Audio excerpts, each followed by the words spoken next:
making lessons meaningful to the students, more phones, more distractions, use of electronic devices for non-academic activities. Yep. Unwilling to participate in discussions, student lack of motivation. It's not related to their current life. All of these, I see them all every day. My goodness. All right, I'm gonna definitely keep these handy for us because I think there's some stuff in here that we could talk through. And I know a couple of our speakers today are probably gonna touch on some of these. Great. Okay, we're going to turn it over to Doug for our overview.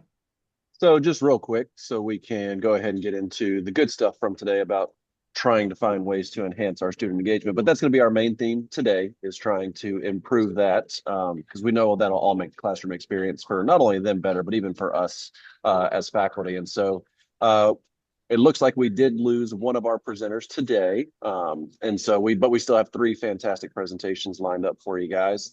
Then after that, we're going to go through a moderated panel discussion, Q&A session, which I'm really looking forward to. And then we will just kind of reflect on that at the end. And then we got a little call to action that we will address at the end of the presentations as well. All right, our three presentations today. We have Susan Arthur from UNC Charlotte talking about pre-class activities, accountability groups, and mindset. Jarrett Walbott from Montreat will talk about ending the learn and dump cycle. And then Tracy Banofsky from Charlotte will talk about interactive classroom tactics and fostering social connections. And we will start with Dr. Susan Arthur from UNC Charlotte. Hi, everybody. This is so great. Thank you, Julie and team, for organizing this. So how I'm going to set up my, I guess, 9 minutes or so is first talk about the mindset of the student and some things that I've learned that has helped, some pre-class work that I asked the students to do during class and after class, and the benefits of accountability groups. So the class that I teach is a large lecture exercise physiology, which as a cell biologist myself, I throw in probably way too much content. And I've created some tactics, starting with the mindset of the student to help increase engagement and enthusiasm for all of the content. So this is more cognitive behavioral therapy or therapy work. And I've learned this and I think it's impactful, and I'm trying to incorporate in the class. And when I do, it seems to be successful. But it's this thought that the sentences that we tell ourselves in our head drives the feelings that we have, which then drives the actions to do something or inaction to do something to then create the results. So, for example, in the classroom, I would tell the student the result that you may want is having an A on exam number 2. So, what actions are needed in order to get the result of an A in exam number 2? Well, those actions are come to class prepared, take notes, study the notes really well, and all the different actions that we do to result in that A. But feelings of their emotion and what their feelings drive the actions, right? That if the student has the feeling of depression, sad, frustration, they're not going to want to come to class or sit in class and be engaged, right? Or do the hard work of studying. So they're going to perhaps do inaction instead of the action of doing the hard work to get the results of an A in class. And something that I learned was the sentences that we tell ourselves, the sentences that the students tell themselves in their head while they're walking into the classroom, while they're sitting in class, drives their feelings. So the sentences, and this is, I mean, you all have seen this. When a student sits in your office and they say, I just don't test well. Your tests are so hard. I can't keep up. Those sentences drive the feelings of frustration, maybe even anger, avoidance, just depression. When rather, if they generate the sentences in their head, their thoughts of, hey, I got this. I can do this. I need to do well in this class in order to get into PT school, or, I love this material. Or maybe they don't have to go that far with those kinds of sentences of I love this material, but just I'm excited to be here. I'm going to learn something today. Those thoughts drive the feelings of, and I ask the students of, what feelings do you have when you think of these thoughts? They say motivation. They say drive to do well, drive to want to do the work. Well, those types of positive feelings, as we all know, is going to drive the action of come to class, taking notes, being engaged, getting it done, doing the hard work of studying to cause the result of, getting that, performing well on that exam. So what I try to focus on recently in these recent years is changing their mindset, helping them create the thoughts that will help generate positivity, motivation, discipline. So, I guess next slide, please. Yeah.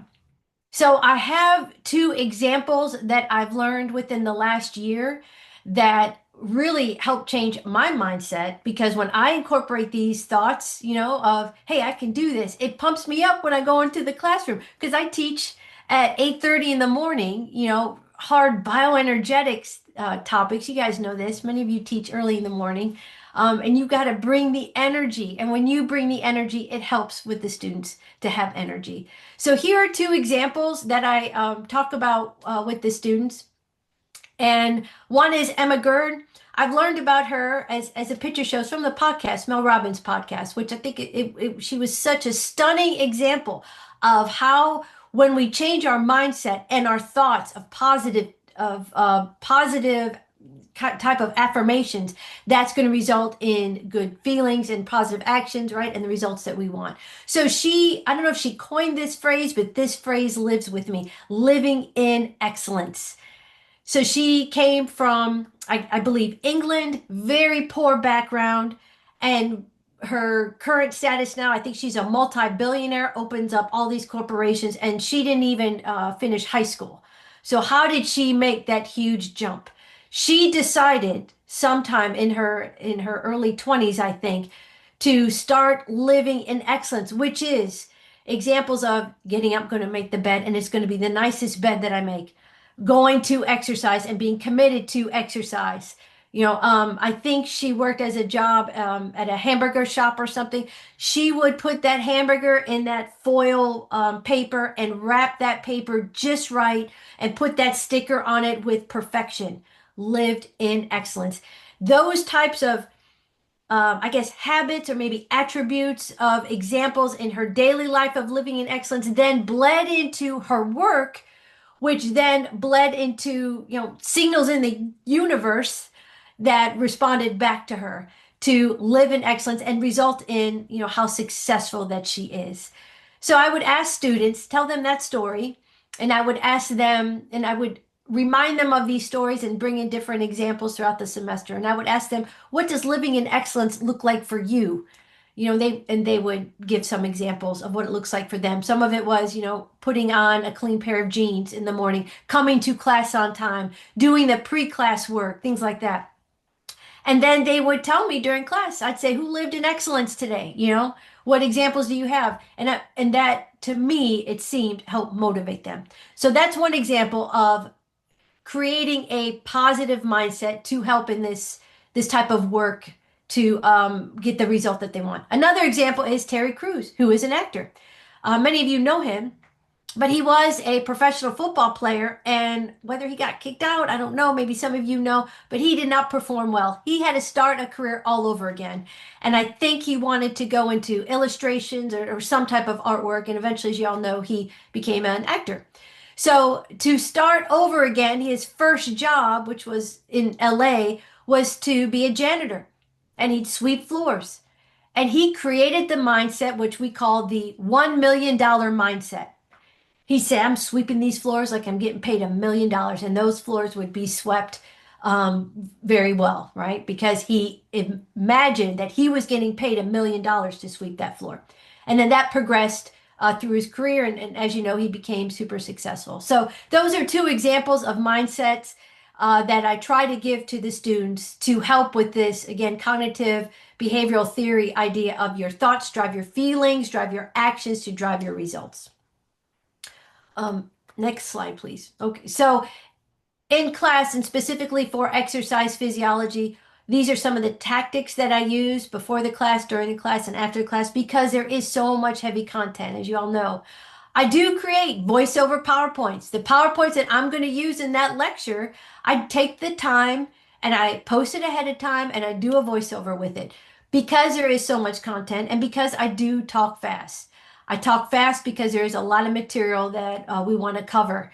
And we can say, hey, that's not fair. Maybe the student then won't come to class, and we want students to come to class if I do a voiceover PowerPoint. But students that just do the voiceover PowerPoint historically, and I've been teaching this class since 2015, so I guess the last 10 years, they don't perform as well. They do not perform as well. But those that come to class, I add other things, I beef it up. And they are then able to absorb the material. They come in with questions, they're more engaged. Also, during the class, right at the beginning of class, I have a slide, an introductory slide, upcoming deadlines, a study tip, which I'll talk a little bit afterwards at the end here. A study tip, what we're going to talk about that day. And then I have a few questions for them, which I call a pre-class brain dump. And then right there, blank piece of paper or on their tablet, they answer those questions. Just do a brain dump, anything that they know about. For example, what are some of the adaptations to living at high altitude for 2 weeks that can enhance their exercise performance, things like that. And then we talk about it. It's like priming their brain. Maybe it's questions from the last class. Maybe oftentimes it's questions that they're going to cover that day. And then I don't usually pick on a particular student. It's in, a larger auditorium because it's 100 students, maybe 140, and a larger lecture. And I'll go to different sections. Hey, anybody here want to try on this? You know. So during the class, yes, a lot of content. Yes, sometimes maybe once a week or every other week, there's going to be an activity. I often put them into groups, 5 to 6 students in a group. And these groups are generated, I'd like to have them generated in advance through Canvas, that learning management system that we use. And then I post the Canvas screen or whatever and tell them, go find your group. How do they find their groups? I put numbers across the whole room. And there are about 28 groups. And I put numbers across the whole room and I say, go stand in your group. And then we have questions and dialogue, and it's great conversation that they either test themselves on these questions or they create sample test questions for me to post. Outside of class activities, I also incorporate, and I like to use podcasts. Can you forward to the next? Yeah, some of the podcasts that oh, wait, go back. Thank you. Some of the podcasts that I use, just to supplement. Because the lectures that I create, yes, they come from the textbook and they come from other sources, but sometimes podcasts just add a whole nother different point of view to something. And the Huberman Lab, amazing. He now has even shorter clips to use. Or Rhonda Patrick, who has an amazing interview with George Brooks on lactate in the brain. So I incorporate podcasts or different interesting articles that are relevant to current events or relevant to the topic. And as relates to podcasts, I tell them what snippets, what time points to listen to, and I incorporate questions in them. And I also have the students take notes on those podcasts. So could they cheat? Sure, but at least they're being introduced to other supplemental information and some of the students come back and tell me that they really enjoyed the podcast. At the end, there's a last slide on retrieval exercises, which I think is good to summarize everything.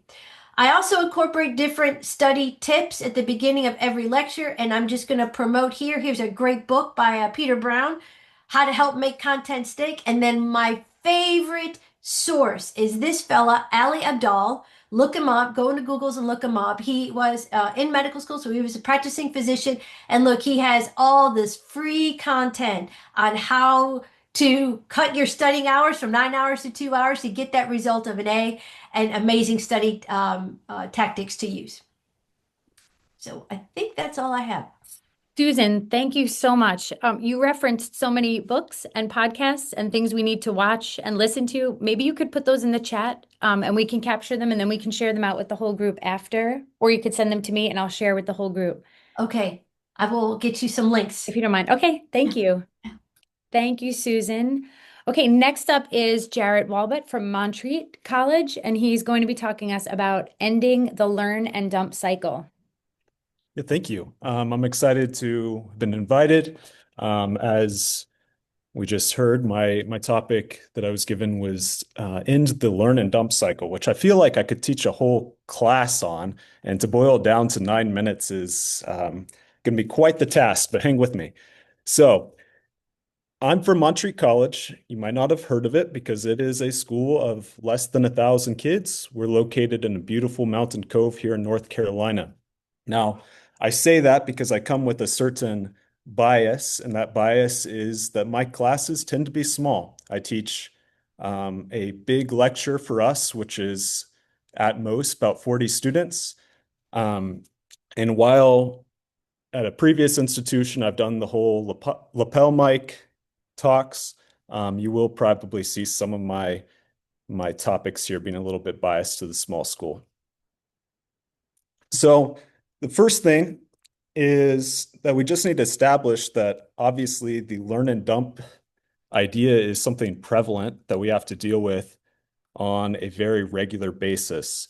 I think I was reading, I don't have the citation for it, unfortunately, but I think I was reading earlier this week an article that was saying that 50% of info is gone within an hour, 75% the next day, and 90% within a week, which is a incredible drop off, but something that luckily we're finding is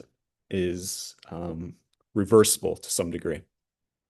So the first thing is I am a big believer in philosophy first, that your teaching philosophy needs to be communicated to your students. And I think that is critical when we talk about retention. Gen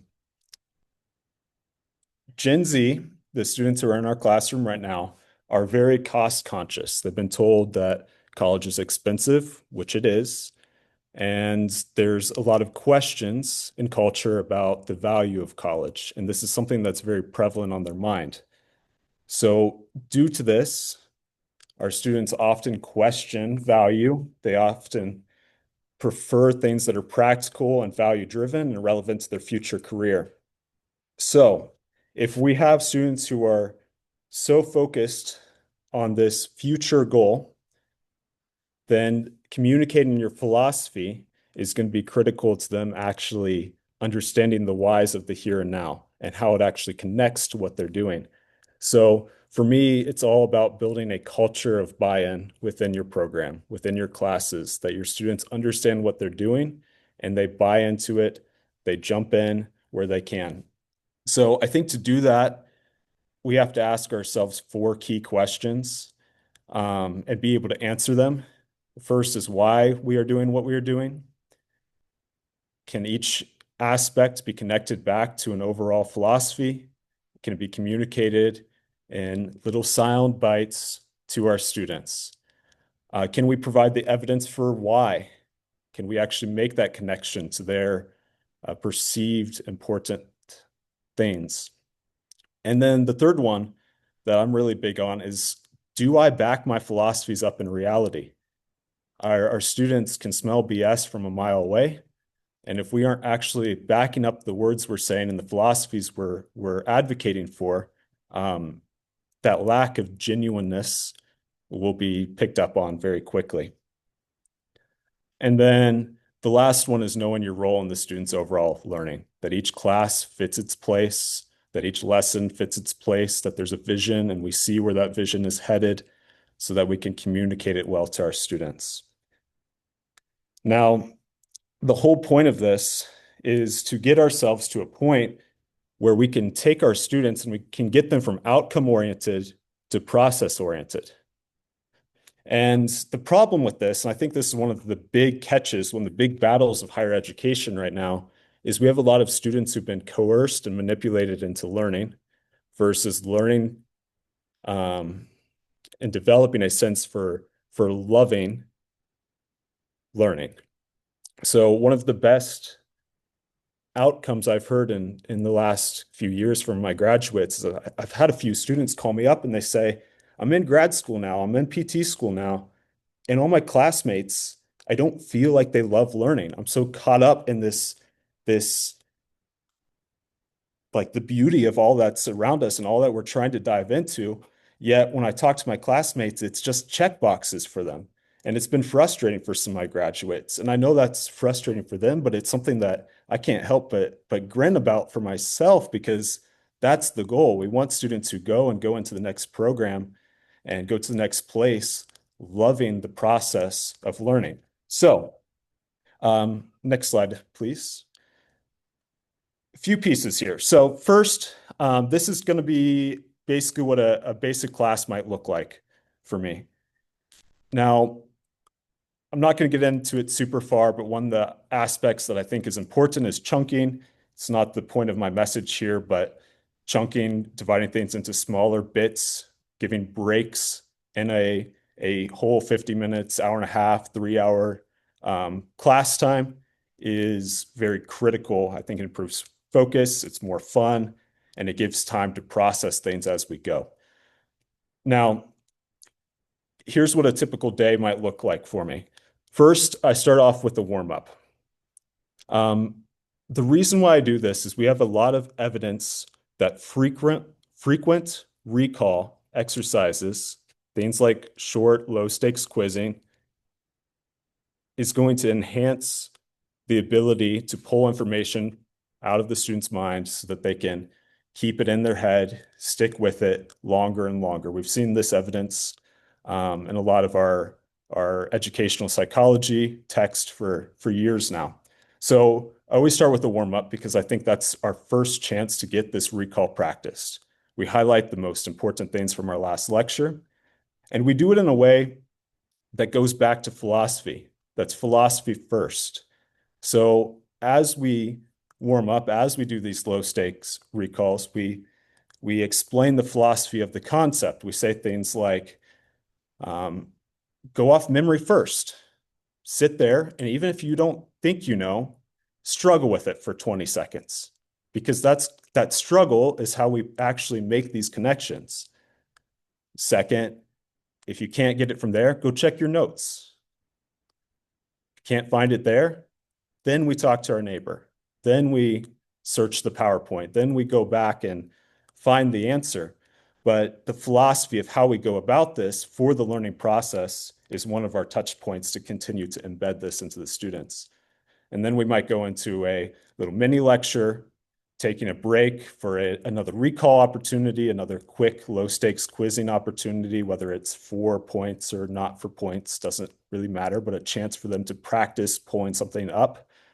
An activity, a mini lecture, another recall. But everywhere we can, we try to give these quick little breaks that allows them to process first, and then secondarily allows them to practice the skill of remembering.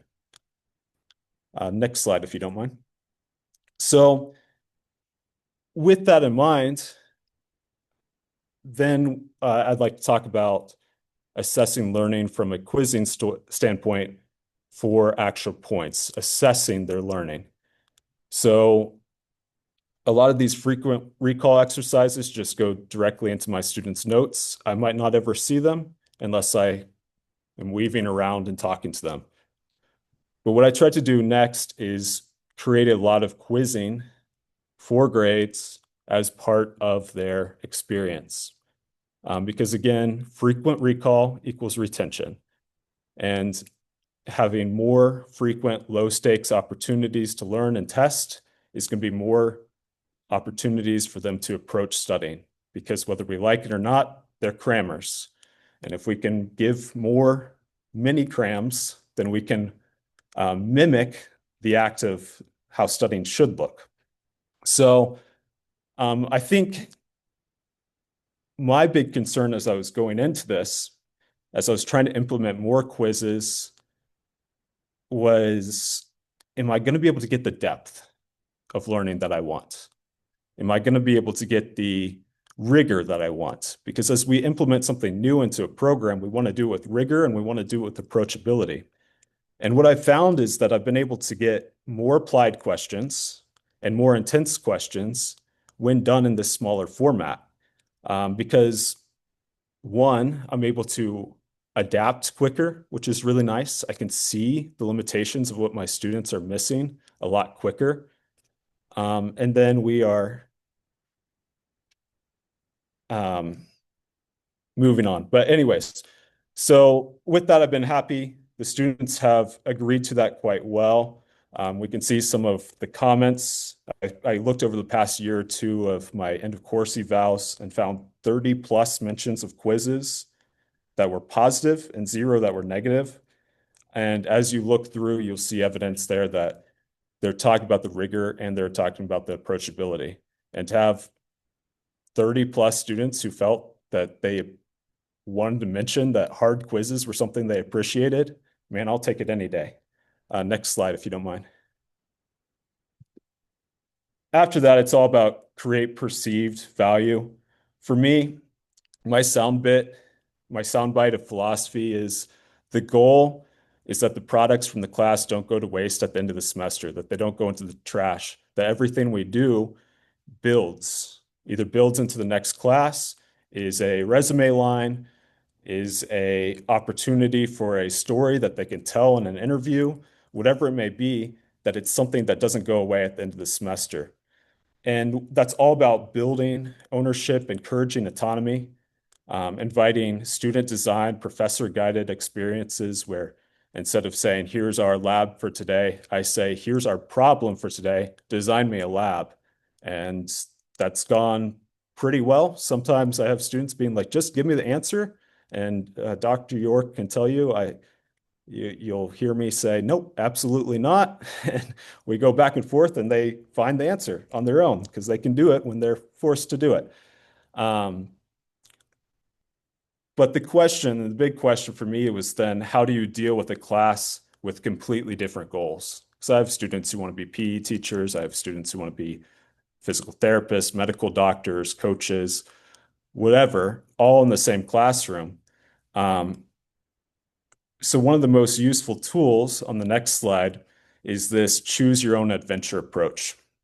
And this was something that was, I started out as a test model in some of my more seminar-based classes, things like the freshman welcome to college kind of class. And as we found success with it, we've sort of moved it other places as well. But the choose your own adventure idea is that rather than I say, here's your assignment, I give them a slew of opportunities. I say, you could go this way, you could go that way. And you can handle this a few different formats. One, you could select from a list, sort of like I have on the right-hand side here, where we say, here's things that would help you get ready for being part of this program, being part of this campus. And then as the semester goes, I'll add things. So for example, I had at our Southeast lecture series talk last week, I had some students watching that, and that was a points opportunity for our freshmen. It was a great way to embed them. Another way is complete tasks within categories. So I saw where someone else was doing this choose your own adventure idea, and they said, create something, make me a podcast, make me a comic strip. I don't know, create something, go do something, like all these different categories. Another one that I haven't tried yet is the rubric guided, where you give them the rubric, but not the assignment. I haven't been able to wrap my head around that yet, but it is one approach. And then we get to the fourth one, which has been my absolute favorite approach, which is negotiate endpoints, where I say, here's a list that gets you started, but you can negotiate end things. And I've had students who put on Special Olympics events, who volunteered at local community things, who have dove into research, got certifications, all different things out of this negotiate points, where they say, this would be really cool. You've carved out the time for me to do a task and it relates to what we're doing. And then that can become their assignment. Because at the end, the goal is to build students who love to learn, that have ownership and autonomy. And in my experience, the ones who have those things always overperform. Thank you. Jarrett, thank you very much. I'm sure everybody's writing down and saving lots of questions for our speakers for the end. We'll move on to our third and final presenter. Dr. Tracy Banofsky from UNC Charlotte is going to talk to us about interactive classroom tactics and fostering social connections. Tracy, the floor is yours. Okay, thank you, Julie, and thank you to the committee for hosting this fun event. I feel like I've already learned so much myself. I'm trying to focus on what I'm going to talk about, but I'm trying to take notes at the same time. I love that choose your own adventure activity. I'm definitely going to incorporate that. So I'm going to speak today on fostering social belonging and some interactive classroom tactics to engage students and feel like they belong in the classroom. And the sense of belonging actually means that students are accepted, they feel valued and connected to their classroom environment, which can often be challenging.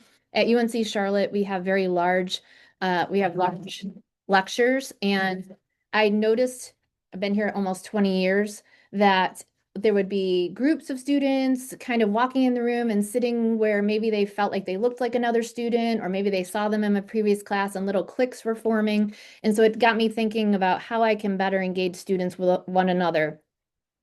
So you may wonder, why does it matter if students feel like they belong to the classroom? And a lot of the research has shown that students that feel like they belong, they feel seen and supported by us, their instructors. They also feel supported by their own peers. They feel like their culture is being respected, knowing that their background and experiences mean something to their instructor and their peers is really important. They believe they have a place in the classroom, and they feel comfortable just kind of knowing they can feel empowered through their voice. When they feel like they belong, they are able to persist through challenges, such as like Dr. Arthur's class is a very challenging class at UNC Charlotte. So we're hoping to build these skills where they feel like they can persist through some of our more challenging classes. They have higher motivation. We hope that they, over time throughout the semester, will experience lower anxiety and self-doubt about their talents and their abilities. They're more open to collaborate with other people in the classroom who they haven't met before. And hopefully, before they graduate, they've had the chance to develop their own kind of academic identity. So I want to share with you a couple of different classroom activities that I've designed intentionally to build trust in the classroom, spark engagement between students, and just foster that sense of belonging. And I teach both exercise science and nutrition courses. And some of these ideas I've just implemented this semester, to be honest with you. And some of them I've kind of changed and tweaked along the way based on what works and what doesn't work. But these tactics or activities have been designed to be intentionally low technology focused for the most part, trying to get students away from their phones and other technology and getting them talking. And overall, I think these activities should be pretty adaptable and scalable, so that you could use them in other courses. And again, the main goal is to build that connection among peers. So one of the first activities here is called My Why. And this one I've incorporated mainly into like introduction to exercise science, which I'm teaching for the first time this semester. I've also actually used this in a freshman seminar course where they're new to campus. So something where I feel like they are maybe new to campus or new to the major and really trying to build trust. So it's a foundational activity. I usually place it within the first or second week of class. And throughout the activity, they'll either sit in a circle or small groups. We have a lot of lecture halls, as you can see in the photo, and this is from this semester, actually. So these three guys sit up front every day. And so I let them work together because I know they enjoy that. But oftentimes I'll make students get up and move around depending on the activity. I usually will start this activity by telling them my why, like why did I choose this major? Why did I select this career? I'll give a little background on myself. I'll also tell them a personal challenge, whether it's something in my life right now or something I've overcome in the past, just so they know that I'm a human too, and try to make myself more authentic, and they know that they see me as a person just like themselves. And I think by moving through this activity, they find commonalities that they maybe would never have found before. They'll get a chance to share something that they're facing, and they might actually get some great advice from a peer. And they can just start to relate and incorporate some of the terminology and content in class through these challenges and shared experiences. And then I'll often ask for volunteers to You say, hey, what did you learn from this activity? What were you surprised about? And it just gives them a really low stakes way to kind of voice their opinion and reflect. And again, the whole goal here is to kind of connect their personal values to maybe longer term personal or professional goals. You can move to the next one. This activity I've kind of tweaked. I've done it some semesters I haven't. It just depends on if I have time and all of that. But this one is called a Build a Plate challenge or team challenge. And this one I typically use in more of an upper level course with some more complex ideas and topics. And this is basically where students will receive like a fictional client where they're going to build a plate for that client based on our nutrition course concepts. And the clients that I design or the profiles I design are intentionally diverse, meaning that they're all different ages, cultures, backgrounds, health statuses. And the reason for that is to prompt our students to have more inclusive thinking, not just designing a plate for themselves, but also thinking about how they would use their nutrition concepts to design something like that for someone who's completely different than themselves. And they get a chance to negotiate through this process. They think about macronutrients and how to balance those. They talk about cultural relevance and ideas. And they also talk about preferences for foods. And anytime you talk about food, I feel like it just gets the brain moving and they can talk all day about food. So this is kind of an easier activity to build sense of belonging, and it's an easier activity to foster some of those conversations among students. And at the end there, you can see at the bottom, sense of belonging bonus. So I will ask them if they feel comfortable to share with the class or share with their team their favorite food tradition that best represents their culture or something that really means a lot to their family or their upbringing or something that's meaningful to them. And they typically just light up when they get a chance to tie food and family and culture into an academic setting. And this particular semester, as we moved through this activity, it was great timing because we were able to tie it into a celebration that was going on campus. One of my students came forward and she said, is it okay if we invite the entire class to the Diwali celebration on campus? And sure, that sounds great. And so we posted an invitation. I did give two bonus points, 2 extra points to their exam grade if they showed up because it was after hours. It was at 6 o'clock at night. And several students did show up and had a wonderful time. And it also made that student feel really proud to see her own classmates coming through the activity that was celebrating her culture. All right, next activity. Julie, tell me if I'm talking too long. All right. Teach to Win It is one where students just flip-flop their role of professor and student. It's just, I don't know, something I was trying to think of. How can we review for the test other than me standing in front of them, giving them practice questions? I've also handed out index cards sometimes and said, hey, write down what you think would be a fair test question. But I found they enjoy playing like student, professor, and teaching one another a little bit more. Plus, I think it reinforces the topics a little deeper when they have to not only create a practice question, but they now have to act like they're the professor of the class and then explain it to their partner. So it gives them a chance to showcase what they know. It also highlights what they don't know. And I'll walk around the room and I listen for misconceptions, or I'll also listen for moments where I feel like, wow, that was so well explained. And I might call them out and I'll say, hey, everybody, listen to this student. They just explained this better than I could. And they're like, oh, really? And then they get a chance to explain it and they just feel really proud and will, celebrate in just a fun way. We don't make a huge deal out of it. But students just feel seen, not by what they know, but now we've added a new layer on how they are able to teach it and explain it. And so it builds on that like metacognition that we've all heard so much about, where they can monitor their own understanding. And if they get into this experience in class and realize they can't explain anything, then they know they have a lot more maybe work to do once they leave the classroom, because now we were able to kind of focus on, okay, yeah, I wasn't able to teach it to my partner, and I need to really kind of reevaluate the effectiveness of what I'm learning, and just kind of, just a good teaching moment in general. And then last but not least is called Set the Stage. And I've done infographics. That's the next slide, Joel. Infographics in class on and off. I feel like it's unusual in a science major for students to get a chance to be creative. So they often love this activity. And to be honest with you, I grade it pretty lenient because, okay, I'll talk really quick. They love the chance to be creative. But what I've done now is we share the infographics up on the PowerPoint slide, up on the overhead, and I'll just keep them rotating throughout the class. And then students get a chance to see everybody's work, almost like an art gallery sort of thing. And I'll just ask them a really broad question, like, what did you all learn from these infographics? And it helps students just see all the different perspectives in a more creative way. So science-based course, but we're being creative and we're just kind of building that curiosity and that empathy between one another. And so that's basically everything. And I know I'm over my time, so I will conclude with that. Thank you. Thank you so much, Tracy and Jarrett and Susan. I don't know about y'all, but I'm making a long list of things that I will attempt to try between now and the end of the semester that will not happen, but will stress me out.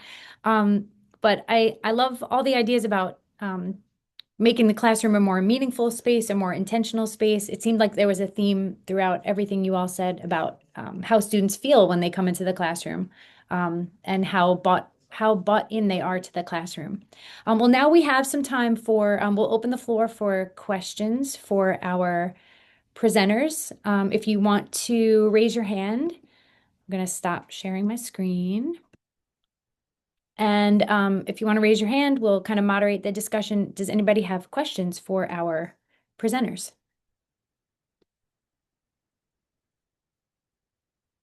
Who's going to kick it off?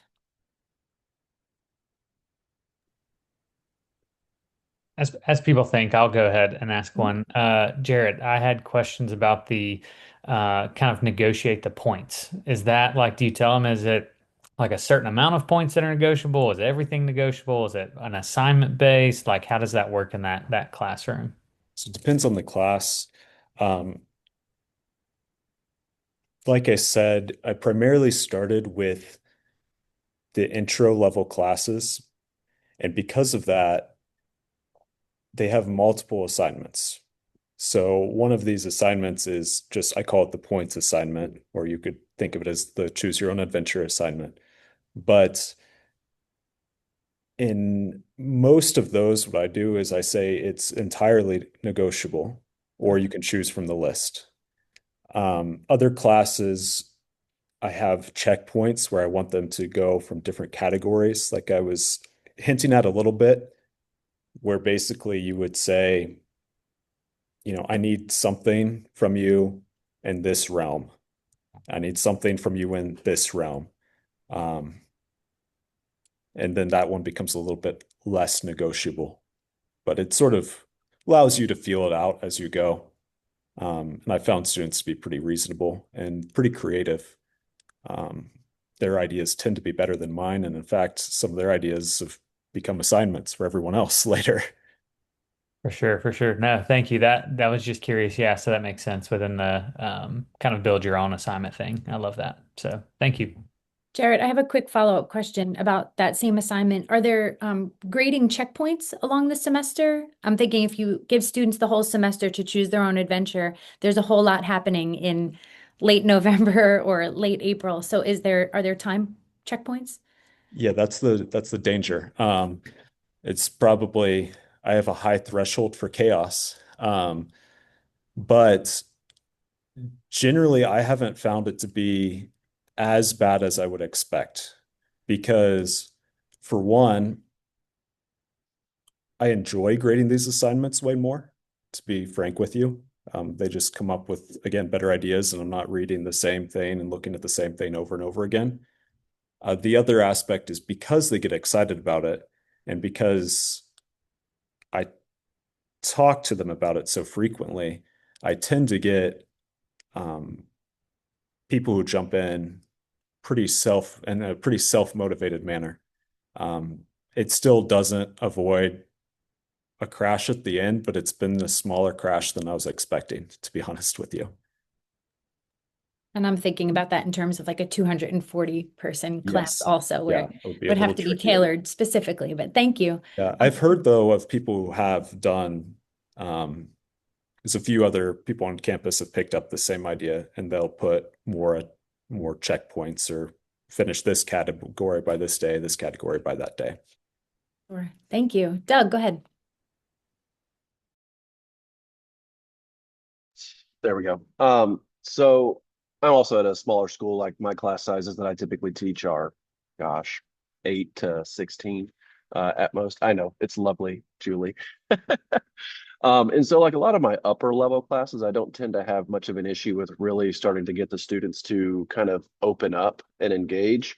But I'll say the intro based class, Tracy, like you were talking about with some of the kind of the activities to get them to open up a little bit more, like, do you have any tips of ways that you can, things that, and this could be for any of y'all, that y'all use to try to get them to be willing to be more open about their whys and things like that? Because sometimes, especially for like our freshman and sophomore, it's just so hard to get that out of them.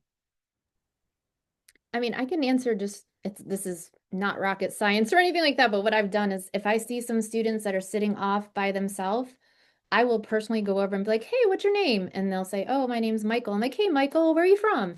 And I'll just kind of get the conversation going. And then I'll say, oh, you know what? You're from Greensboro. Did you know that so-and-so in the front is also from Greensboro? Or I try to find something. It doesn't always work, but I try to just do like a really informal, hey, well, you know what? These two guys in the front are looking for a third partner. If you don't mind moving up, that'd be great. It'll help us even out the groups. And so that kind of, I really feel like just kind of have to push them and just kind of be like really informal with the conversation and approachable. And it typically works. It's not perfect. And sometimes students are just going to do what they want to do. And, sometimes I just have to let it go. But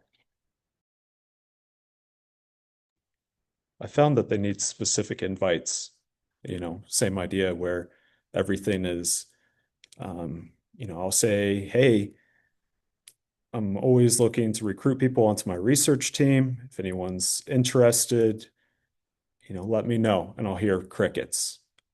But the second I start going to individual people and saying, hey, this idea that you had would make a great study, suddenly I get so many through the door.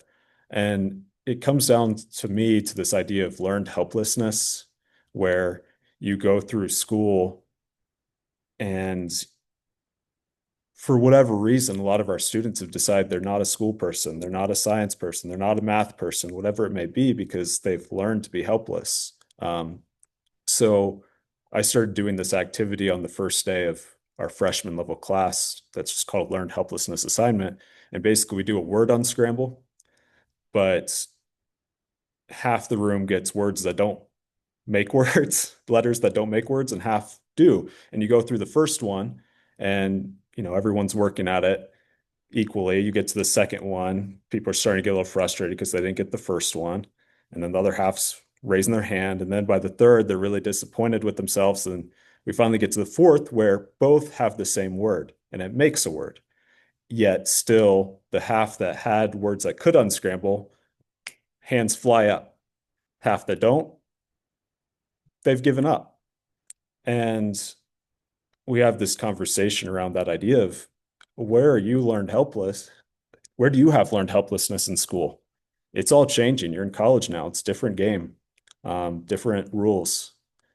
And I found that gets a lot of people thinking in a different way. And because they're thinking in a different way, they're more willing to engage because this is a place where they can start to make something of themselves, change that self-image a little bit. Thank you. Brian, you're up. Yeah, hi, thanks for those really interesting presentations. So this is a question probably for any of you. I like the idea of doing multiple things in class, different projects and mini lectures and brief recalls and taking time to talk about belonging and the different activities. How do you keep everything on track so you can get through all of the things you want to do in a class period and not have everything fall apart halfway through like I do? I know in XFIZ it is a challenge. So sometimes the activities are done outside of class and then we go over them in class, like my podcast stuff. questions and activities. It's supplemental, but then in the next day, and I block off a small amount of time. But I love to do one activity per topic, something cardiovascular, pulmonary, exercise metabolism, but that's not always the case. And then also we got to consider a large amount of grading that there's involved. But if you have a challenge, if you have a lot heavy content course, sometimes doing the work outside, bringing it inside the class to discuss the results could help. Right. I have terrible time management skills in the classroom. And so what I've started doing, and it seems silly, but if I know I have 50 minutes, I actually create a little schedule for myself. And if there's something I really feel like it's valuable, I build in 5 minutes for, whether it's a mindset activity, like Susan said, I'll build it into the schedule and just kind of force myself to stick with that schedule. That way you don't necessarily have to lose anything, but you might have to condense a little bit. But I actually started bringing a little index card with the schedule. I've done similar, but with a literal timer for myself. And then it helps me down the line to do it in a more manageable way if I'm getting dinged, literally, if I go over. Well, and I think sometimes that we need to remind ourselves that the content is super important, but some of the other activities that we're doing that may not seem as important are even more important because our students, especially those that maybe did not get the chance to incorporate some of these social skills and all of this connection and all of the belonging stuff, they didn't get a chance through high school possibly to reinforce those. So to me, I try to remind myself that although sometimes it seems like a silly activity or it seems like a filler activity or it seems like it might be completely out in left field, oftentimes it could be more valuable to the student's growth. And so I try to maybe look again at my content and see where I can maybe cut a few things. Maybe they don't need to be experts in every single vitamin and mineral. And so I'll take out some of the really kind of ones that are a little bit more obscure. I don't know, I try to save time in other areas to not skip over some of these more intentional activities, but it's not always perfect. Thank you, Tracy. All right, I'm trying again to improve my time management skills, and I'm watching my clock. We have about 3 minutes. Doug is going to make everyone apply it.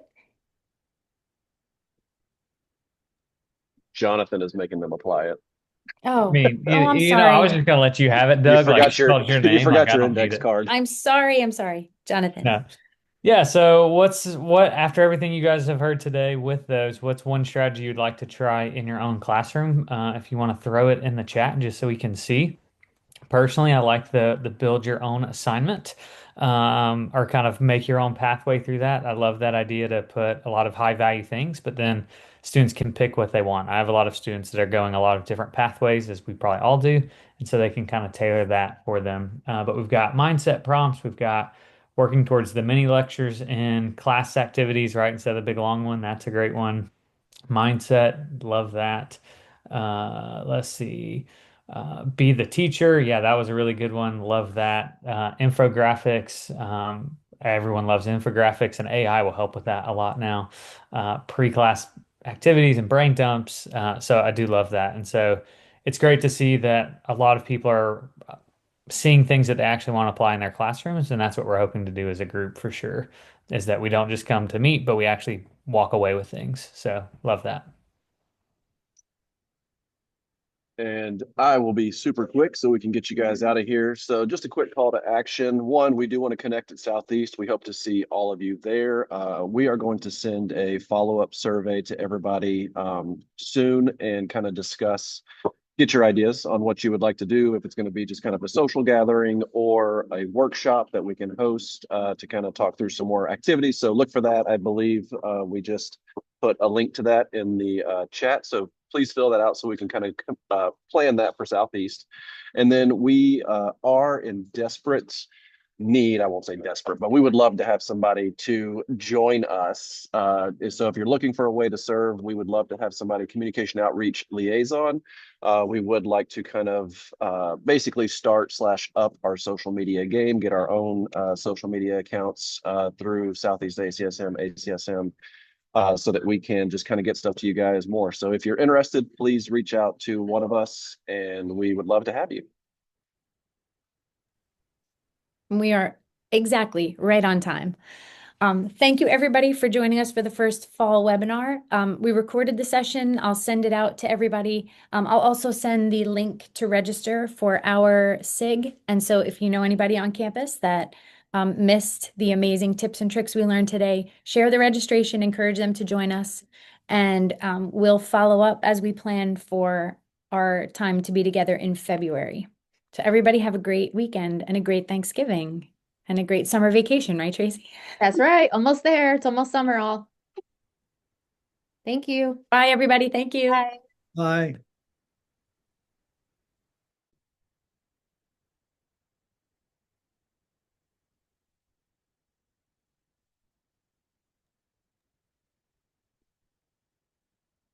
Hi, friends. I think that went well. Hey, stop recording.